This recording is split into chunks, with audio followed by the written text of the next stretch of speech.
किसी समय की बात है, एक युवा लड़का आईआईटी में दाखिला पाने के लिए वर्षों से मेहनत कर रहा था। उसने दिन रात पढ़ाई की, लेकिन बार बार परीक्षा में असफल हो गया। अपनी असफलता से वह इतना निराश हुआ कि उसने सब कुछ छोड़कर हिमालय में जाने का फैसला किया।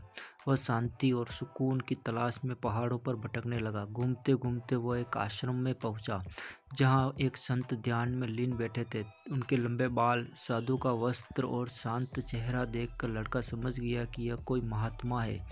वह उनके चरणों में झुका और बोला, बाबा जी, मैं भी ज़िंदगी से हार चुका हूँ। मैंने आईआईटी में एडमिशन के लिए बहुत मेहनत की, लेकिन हर बार असफल रहा।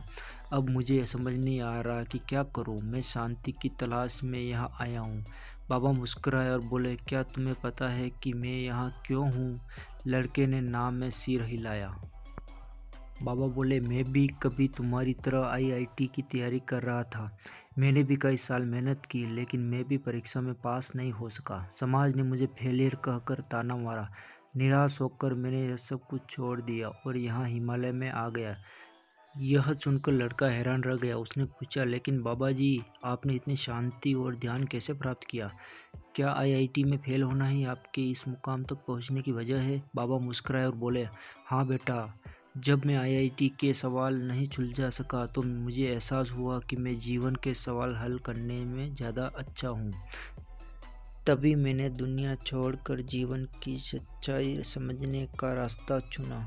बाबा की बात सुनकर लड़के को समझ आ गया कि जीवन केवल एक परीक्षा में पास या फेल होने का काम नहीं है। असफलता हमें नए रास्ते खोजने का मौका देती है। लड़के ने बाबा को प्रणाम किया और नए जोश और आत्मविश्वास के साथ अपने सपने को खोजने लौट गया।